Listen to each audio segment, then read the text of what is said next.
अस्सलामुअलैकुम। उम्मीद करता हूँ आप लोग जो है वो खैरियत से होंगे और ये भी उम्मीद करता हूँ कि आपकी पेपरों की तैयारी बहुत अच्छी जा रही होगी। तो मेरा नाम जो है वो फैज़ुर रहमान है और आप ये लेक्चर एमई इंग्लिश सेंटर पे देख रहे हैं। तो आज करेंगे चैप्टर नंबर 19 के एमसीक्यूज़ क्वेश्चन एंड आंसर्स। तो मैं अल्लाह ताला का ना बहुत शुक्र अदा करूँगा कि मैंने ये जो आपको मतलब चैप्टर है सिर्फ 2 दिन में करा दिया। तो हमारा जो है वो कोर्स कंप्लीट हो गया है ऑलमोस्ट। बस चैप्टर नंबर 20 रह गया और इंशाल्लाह वो कल परसों करा दूंगा। यहाँ पर जो है ना मैंने आपको मतलब क्लास 10th की फिजिक्स में आपको चैप्टर नंबर 10 से लेकर 19 तक तमाम टॉपिक्स कराए। तमाम से मुराद जितने भी टॉपिक्स गिवन थे ना, चाहे वो शॉर्ट हो, लॉन्ग हो या जितने भी लेंदी हो, वो तमाम के तमाम मैंने आपको कराए। तमाम न्यूमेरिकल्स जो गिवन थे वो कराए और जो जो आपको सेक्शन बी में गिवन करे गए थे यानी एंड ऑफ द यूनिट वो भी कराए। तमाम एमसीक्यूज क्वेश्चन आंसर्स कराए। तो अब आपने चैनल सब्सक्राइब करना है, दोस्तों में से शेयर करना है ताकि मोटिवेशन मिले। आप लोग करते हैं नो डाउट सब्सक्राइब, लेकिन थोड़ा सा अपने दोस्तों में भी शेयर करें ताकि वो लोग भी सब्सक्राइब करें, क्योंकि आपको पता है ये काम मैं आप लोगों के लिए करता हूँ। तो चलें यहाँ पर ग्रुप की बता देता हूँ, उसके बाद मैं जल्दी से अपना एमसीक्यूज कवर करा दूंगा। देखिए ग्रुप की फीस जो है ना, ग्रुप की फीस जो है ना वो 1000 है, सॉरी 1500 है। ठीक है, 1500 है। अब ये फीस ना पूरे साल के लिए है, महीने के लिए नहीं है। ठीक है, देखिए सबसे कम फीस होगी किसी भी एजुकेशनल इंस्टीट्यूट की ये। ठीक है, 1500। जबकि आपको पता है महंगाई का आलम क्या है, लेकिन फिर भी मैं कोशिश करता हूँ कि इसी फीस में लेके चलूँ।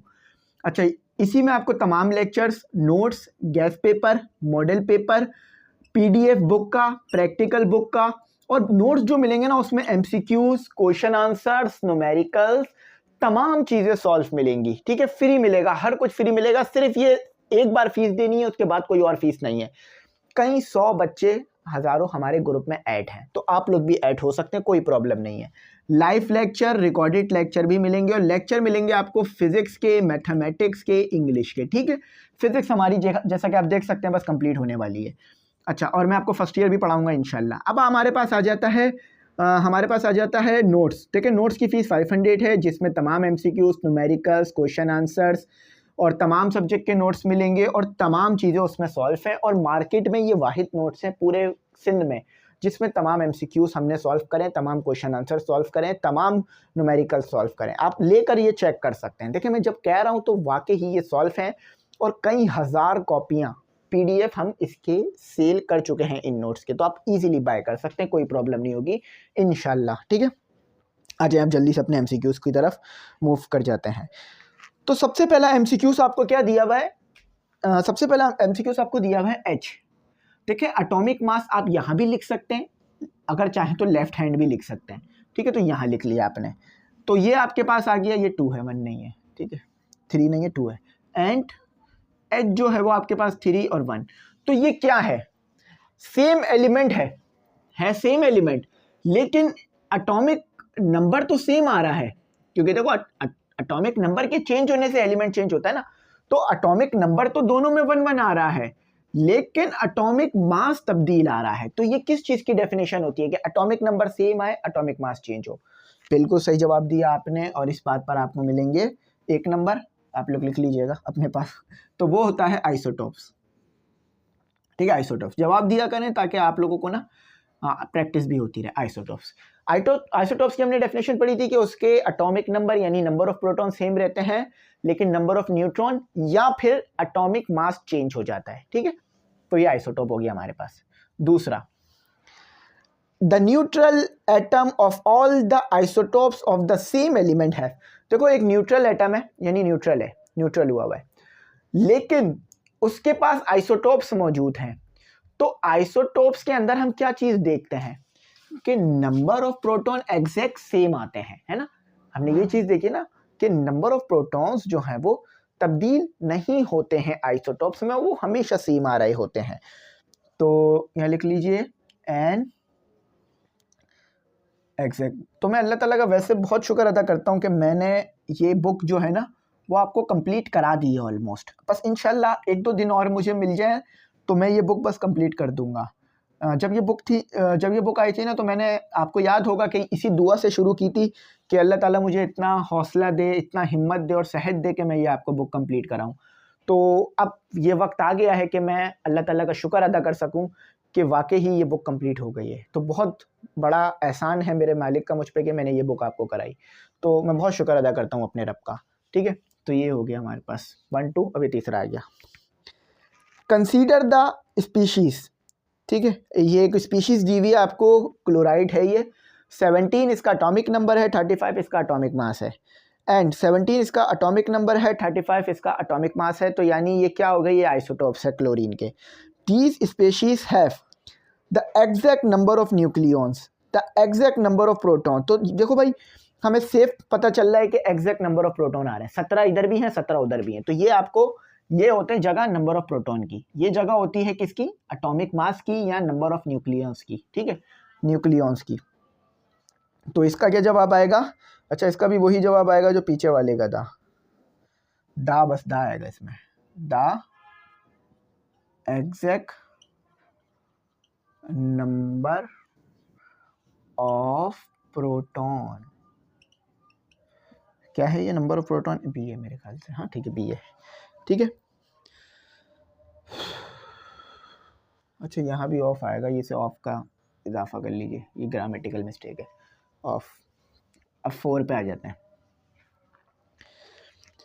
Atomic mass of an element is equal to, atomic mass of element किसके बराबर होता है, mass of proton and neutron, mass of proton and electron, mass of electron and neutron, mass of proton only. तो देखो भाई, हम atomic mass पढ़ चुके हैं, एटॉमिक मास बराबर होता है आपके पास sum of mass of proton, mass of proton और मास ऑफ न्यूट्रॉन। तो ये सम होता है मास ऑफ प्रोटॉन और मास ऑफ न्यूट्रॉन। तो एटॉमिक मास क्या होता है, सम होता है। ठीक है, मास ऑफ प्रोटॉन का एंड न्यूट्रॉन का। तो ये है हमारे पास ए। ठीक है, अल्हम्दुलिल्लाह ये भी ठीक है। अब 5, the maximum mass of an atom is concentrated in. तो देखो हम ये पढ़ चुके हैं कि जो मैक्सिमम मास होता है ना एटम का, वो उसके सेंटर में मौजूद होता है, न्यूक्लियस में मौजूद होता है। ठीक है, तो क्या लिखोगे, यहाँ लिखा हुआ है न्यूक्लियस, ए में गिवन है आपको न्यूक्लियस। ठीक है, हाँ चलें, nucleus. Consider isotopes of uranium, the number of neutrons in its. तो आपके पास एक आइसोटोप्स है, इसके नंबर ऑफ न्यूट्रॉन कितने हैं ये आपने बताना है। तो ये थोड़ा सा ना कैलकुलेशन वर्क है, कैलकुलेशन वर्क है, यहाँ करता हूँ।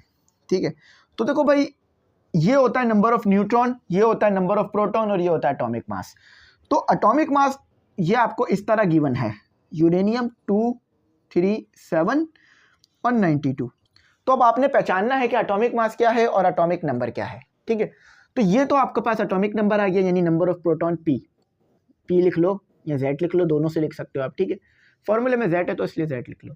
अच्छा, ए आपके पास एटॉमिक मास हो गया 237। तो फॉर्मूला क्या है नंबर ऑफ न्यूट्रॉन निकालने का, A equal to Z plus N. तो जेड क्या है आपके पास, इधर ले आइए जेड को। ठीक है, तो वो एन के लिए सेट हो जाएगा।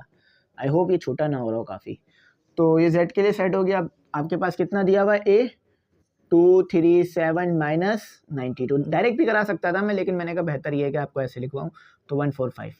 ठीक है, ये एस नहीं लिखा है मैंने, 145 लिखा है। मेरा F5 ना थोड़ा एस जैसा होता है, तो बस वो है हमारे को थोड़ा सा ना ऐसे लिख देता हूँ मैं।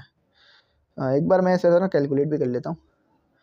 237 माइनस 92, तो बिल्कुल सही है, ये आइसोटोप है यूरेनियम का। ठीक है, तो 145 हो सकती है गलती मुझसे भी, तो इसलिए मैं ना रीचेक भी करता हूँ ताकि आप लोगों के लिए कोई गलत चीज़ ना आगे जा पाए। The sample denotes the proton number is. तो भाई ये तो हमारे बड़े मज़े की चीज़ आ गई, कौन सा सैम्बल प्रोटॉन को डिनोट करता है। देखो मैंने यहाँ पी तो लिखा है, लेकिन इस पी पे ना पॉजिटिव का साइन भी लगा हुआ होता है। तो यहाँ पर आपको पी भी दिया हुआ है, जेड भी दिया हुआ है। तो बेस्ट जो है ना वो जेड है, तो जेड से डिनोट किया जाता है नंबर ऑफ प्रोटॉन को। ठीक है, किससे डिनोट किया जाता है नंबर ऑफ प्रोटॉन को, जेड से डिनोट किया जाता है। बहुत अच्छे। The number of neutron in protium is. तो प्रोटियम में जो नंबर ऑफ न्यूट्रॉन होते हैं ना वो 0 होते हैं। देखो ऐसे होता है वो, 1 1। अब इधर भी 1 आ रहा है, इधर भी 1 है, तो इसका मतलब ये है कि a equal to z plus n। तो a 1 आ रहा होगा जब z 1 रखा होगा और n 0 रखा होगा, है ना। तो ये आपके पास आ रहा है 1, ठीक है। तो यहां पर आपके पास जवाब क्या है, no number of neutron in protium, ठीक है। तो नो इसका जवाब आएगा ए। अच्छा 9 का एमसीक्यू बहुत बड़ा लिखा हुआ है, अच्छा उसका पॉइंट्स बनाया हुआ है। In an atom the nucleus when compare to the extra nuclear part is. तो देखो भाई, जो एक्स्ट्रा न्यूक्लियर पार्ट होता है ना, उसके मुकाबले में most significant in volume and heavier in mass, smaller in volume but heavier in mass, more significant in volume but lighter in mass, smaller in volume and lighter in mass। अच्छा, सबसे पहले तो मुझे ना ये आपको समझाना पड़ेगा।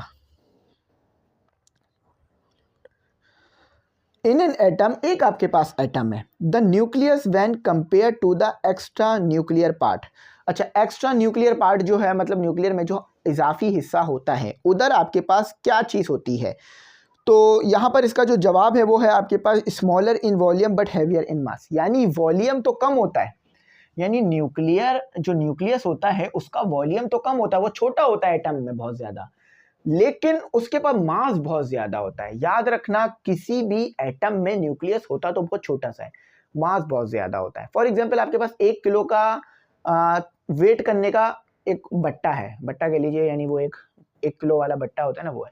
लेकिन उसके मुकाबले में एक थैली भर के आम है 1 किलो, तो देखो वो थैली भर के आम है, वो सिर्फ इतना सा 1 किलो का है। तो इसी तरह से यहाँ पर ये है कि जो बीच वाला हिस्सा है ना एटम का, ये होता तो बहुत छोटा है, इसका वॉल्यूम बहुत कम होता है, लेकिन इसमें मास बहुत ज़्यादा होता है। तो स्मॉलर इन वॉल्यूम, यानी वॉल्यूम तो बहुत कम है, VOLUM वॉल्यूम, बट मैं भी जो है ना काफ़ी देर से पढ़ा रहा हूँ, तो मैं भी काफ़ी ज़्यादा थक गया हूँ, लेकिन इंशाल्लाह ये पूरा आज कंप्लीट करूँगा। Smaller in volume but heavier in mass, ठीक है। बस ये हो गया हमारा। ये क्या है मैं देख लेता हूँ। Smaller in volume but heavier in mass, smaller in volume but heavier in mass, ये भी है आपके पास, ठीक है, हो गया। अच्छा, अब अगला है हमारे पास आखिरी, if an element B has 5 proton and 6 neutron, what will be the symbol of element B. तो एक बी है आपके पास, तो देखो हम कैसे लिखते हैं एलिमेंट को। यहाँ पर आपको ना डिस्क्रिप्शन दिया हुआ है एक एलिमेंट का, कहते हैं कि उसके पास 5 प्रोटॉन है। तो देखो सबसे पहले एलिमेंट बी है ना, तो उसको पहले तो बी लिख दो, ठीक है। अब आपको पता है प्रोटॉन कहाँ पे शो किए जाते हैं और एटॉमिक मास कहाँ शो किया जाता है। तो अगर वो एलिमेंट है और तो उसके पास सिंबल में यहाँ पर उसके आपको क्या शो करते हो, प्रोटॉन, तो प्रोटॉन 5 है आपके पास। लेकिन अब यहाँ पर नंबर ऑफ न्यूट्रॉन शो नहीं करते, एटॉमिक मास शो करते हो, या यहाँ पर दोनों में से कहीं भी। तो आपको क्या करना पड़ेगा, प्रोटॉन और न्यूट्रॉन को जब ऐड करते हो तो आपको एटॉमिक मास मिलता है ना। तो प्रोटॉन प्लस न्यूट्रॉन, ठीक है।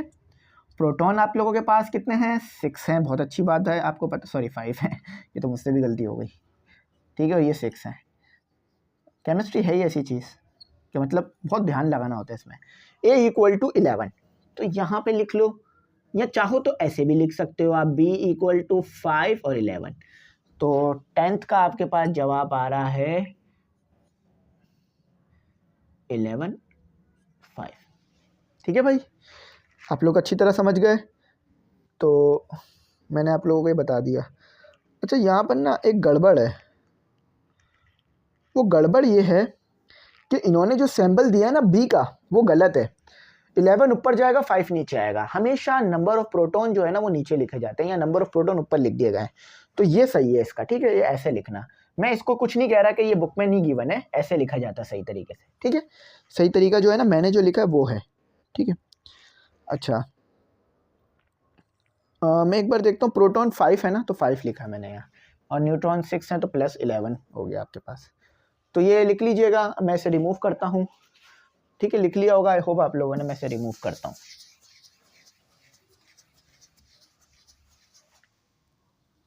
मैं लिख लिख के पढ़ाता हूँ ना, आप लोगों को अच्छा समझ में आ जाता है। पता है लिखने से क्या होता है, क्योंकि फिर मुझे भी पता चल जाता है कि मुझे कितना आता है। क्योंकि देखिए मुझे भी तो आना चाहिए ना, मुझे आता है तो मैं आपको पढ़ाऊंगा ना, वरना मैं कैसे पढ़ा सकता हूँ आपको। तो आप लोगों को पढ़ाने के लिए मैं भी पढ़ता हूँ, यूनिवर्सिटी में पढ़ता हूँ और चीज़ें सीखता हूँ, फिर आप लोगों को आके सिखा देता हूँ, ठीक है। मुझे ये चीज़ें नहीं पढ़ाई जाती, थोड़ा सा हायर लेवल की पढ़ाई जाती है यूनिवर्सिटी में, लेकिन शुरुआत यहीं से हुई है सब चीज़ों की। क्वेश्चन नंबर 1 और फिर 4 आसानी हो गई है कि क्वेश्चन सिर्फ हमारे पास जो है ना वो कम है, लेकिन ये खुशी सिर्फ थोड़ी देर के लिए। उन्होंने ये तो कर दिया है कि उसको कम कर दिया, लेकिन फिर पार्ट्स बना दिए ऐसे करके। तो हमें 1 फिर 1A करना पड़ेगा, 2 और 2B करना पड़ेगा। तो मैं फिर उसको अलग अलग करके ही करा दूंगा, क्योंकि देखिए फिर नोट्स में ये तमाम चीज़ें आपको डायरेक्ट सॉल्व मिलेंगी, तो आप चाहें तो नोट्स भी बाय कर सकते हैं, ठीक है।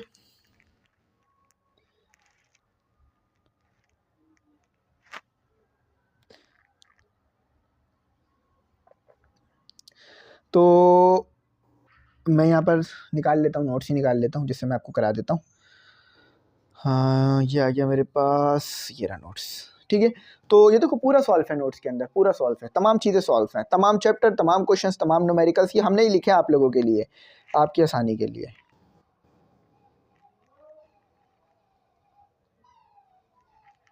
चलें, ये आ गए हमारे notes.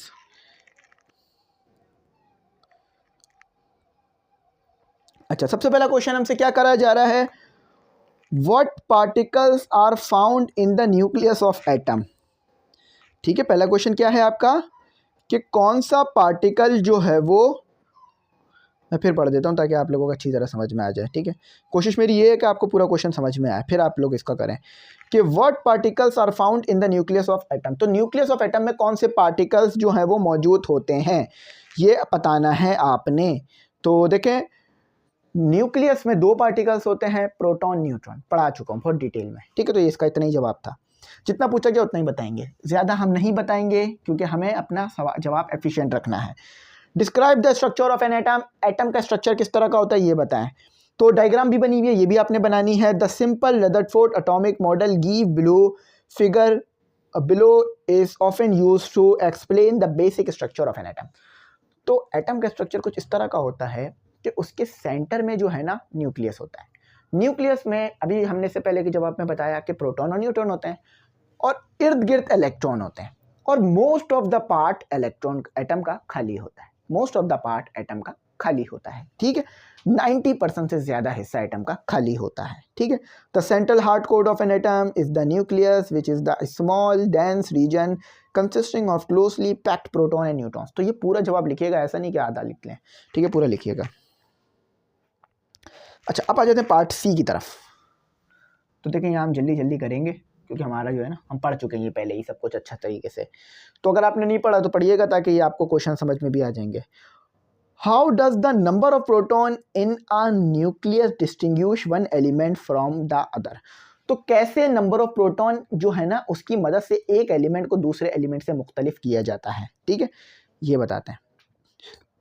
Each element has a unique number of proton, her element का एक यूनिक नंबर ऑफ प्रोटॉन है, ठीक है। अगर Z इक्वल टू 1 हाइड्रोजन का है ना, तो कार्बन का Z इक्वल टू 6 होगा, कभी भी कार्बन का Z इक्वल टू 1 नहीं आएगा। तो नंबर ऑफ प्रोटॉन के चेंज होने से हमारे पास एटम चेंज हो जाता है, एलिमेंट चेंज हो जाता है। तो ये बड़ा आपने इसे याद रखना है और अपने आपको इस चीज में बाउंड रखना है कि number of proton her element के पास अलग अलग होंगे। चलें क्वेश्चन नंबर 2 की तरफ आते हैं। Give the Geiger Marsden experiment with the help of a diagram. Diagram कह दिया है, बनानी नेसेसरी हो गई है। ऐसा नहीं सर मुश्किल है, नहीं, बहुत आसान डायग्राम है, मैंने भी आपके सामने ड्रॉ की थी। फ्लोरेसेंस स्क्रीन, बीच में perforated cathode, alpha radiation, fire, और फिर उसकी जो डिफ्लेक्शन और रिफ्लेक्शन वो शो कर देनी थी, ठीक है। लेकिन मैं इसका जवाब आपको लिखवाता हूँ। देखो डायग्राम बनी हुई है, बुक से ही कोट है, तो बना देख लीजिएगा, ठीक है। Geiger and Marsden use a beam of positively charged alpha particles to bombarded a thin gold foil placed in a vacuum surrounded by a ring shaped fluorescence screen। तो समझ गए ना, उन्होंने क्या किया था कि अल्फा पार्टिकल को उस गोल्ड फॉइल पे बम्बार्ड किया था और वो गोल्ड फॉइल से कुछ इलेक्ट्रॉन तो सीधे निकल गए थे, सिर्फ 20,000 में से एक इलेक्ट्रॉन टकरा के वापस आया था 180 के एंगल पे। तो ऑब्जर्वेशन भी दे दी है इसकी, ये भी लिखिएगा ताकि और अच्छा तरीके से एक्सप्लेन हो जाए आपके लिए, ठीक है। क्योंकि जब भी डायग्राम कहा जाता है ना, तो इसका मतलब ये कि अब आपने पूरा एक्सप्लेन करना है चीज़ों को, ऑब्जर्वेशन जितनी भी चीज़ें सब बतानी है। Give the Rutherford model of an atom. तो रदरफोर्ड के जो पोस्टुलेट है एटम के कि भाई एटम में बस सेंटर में उसके मास है, बाकी एटम जो है वो खाली पड़ा हुआ है, एटम के इर्द गिर्द इलेक्ट्रॉन घूम रहे हैं, यही बताना है आपने। The nucleus carries all the positive charge of an atom and nearly all its mass. तो जो न्यूक्लियस है वो उसमें चार्ज पॉजिटिव आता है क्योंकि न्यूट्रॉन तो न्यूट्रल होता है, लेकिन आपके पास जो प्रोटॉन है उस पर चार्ज जो है वो पॉजिटिव होता है। तो ये आपने लिखना है, पूरे इसके लिखे हुए इन्होंने। As a large number of alpha particle pass through the foil deflected suggested there exist large empty space in an atom। तो बहुत सारा जो अल्फा पार्टिकल थे वो गुजर गए एटम में से, यानी एटम का ज़्यादातर हिस्सा खाली है, इससे पता चल गया। अगर वो सारे टकरा कर वापस आते तो इससे ये पता चलता है कि खाली नहीं है, ठीक है। तो ये लिख लो इसे अच्छी तरह से, और फिर वो रदरफोर्ड का मॉडल भी बना हुआ है वो भी बना लेना। सी मतलब 3 का सी, why it was proposed that most atom possess an empty space।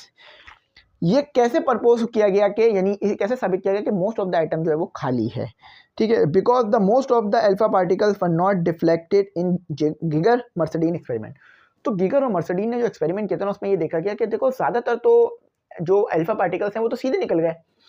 इसका मतलब ये पता चल रहा है कि एटम का बीच का बहुत सारा हिस्सा खाली है, सिर्फ बीच में उसके पास मास है और साइटों में इलेक्ट्रॉन के पास मास है, तो इसीलिए वो सीधे निकल रहे हैं। अगर वो पूरा का पूरा एटम ऐसा होता ना, ऐसा होता और उसमें पूरे के पूरे में मास मौजूद होता, तो ऐसा कभी नहीं होता, चीज़ टकरा के वापस आ जाती। लेकिन एटम बीच में से खाली है, मतलब एटम से बीच में मास है और बाकी सराउंडेड से खाली है, तो इसीलिए उधर से चीज़ें निकल गई।